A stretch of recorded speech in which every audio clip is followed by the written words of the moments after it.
Hey, hey, hey. I really hope that you all are having a good day. So, the reason why I'm on is because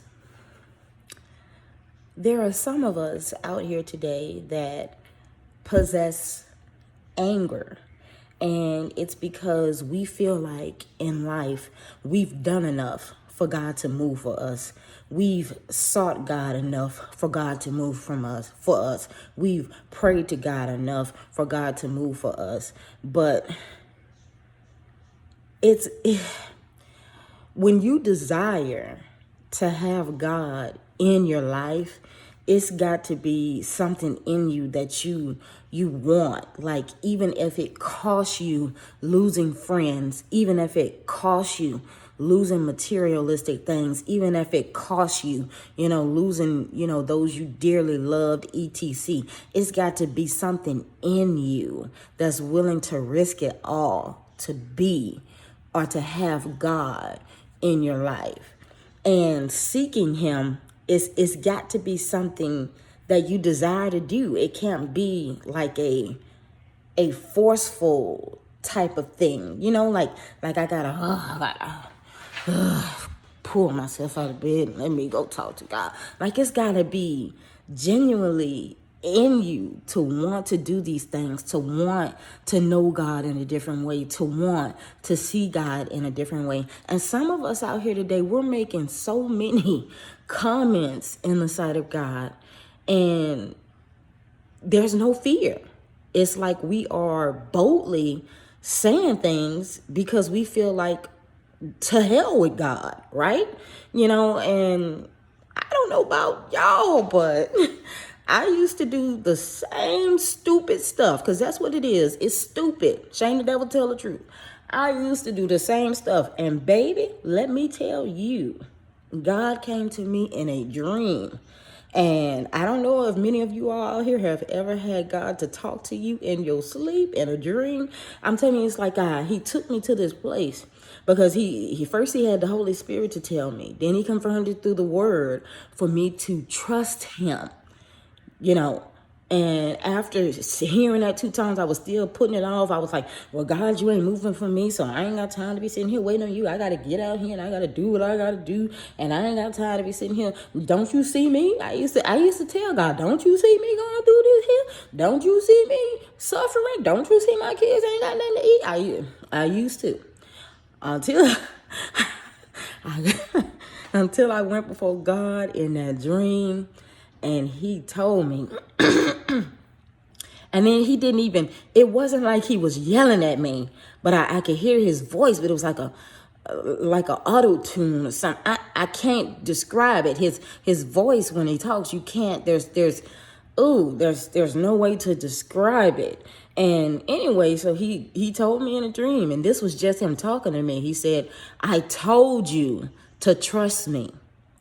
And when he said that, I kid you not, my body in the dream began to shake.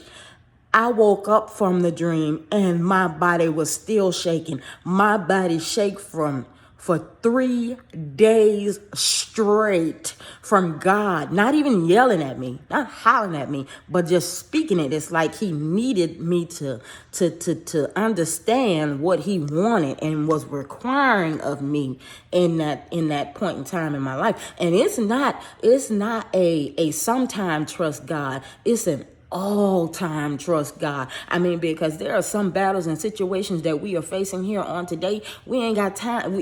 We don't have time to be making these smart comments and these smart remarks. We need God to be there for us and to pull us through. But most of our problems is because we feel that we've done enough, God should have come through and he should have done this and he should have done that. We feel we've done enough. But let me tell you something. There is nothing new under the sun. God knows everything in your heart that you feel that you can hide from man. He knows it's in there. And until you learn the lessons he needs you to learn and stop murmuring and complaining, we cannot move forward.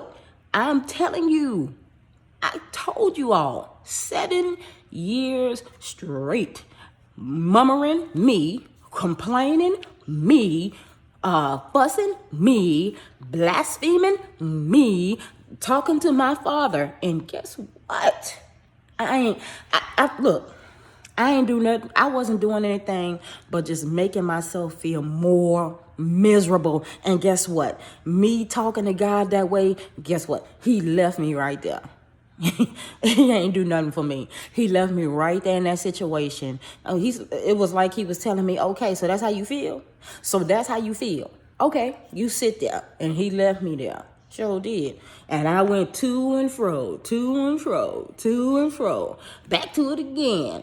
I look like I'm kind of stepping out. I'm getting out of the wilderness a little bit just to be pulled right back in it again. Because my mindset and the anger that I had not yet managed. I thought I did. And I used to tell God, I pray to you. I talk to you. And I feel like I was bold enough. I feel like I've done enough. Don't you see me? Don't you feel what I'm going through? Can't you see me? I'm talking about this is me talking to him. But after that dream, I kid you not, you can't pay me enough to test that water. You could say you're going to make me a millionaire. I ain't testing that water. Because let me tell you, baby, if God speaks to you in a dream and it's still echoing, from the dream into natural, like you waking up and his voice is still echoing. You mean to tell me you're going to be bold enough to go up before God on Judgment Day and tell him the stuff some of y'all saying? Shoo, y'all crazy. Not me. I say, he ain't had to do that to me but one time. Let me wait a minute now. Let me go ahead and get my mindset together, because I ain't playing with God like that. Who? Not me. Y'all have a good day.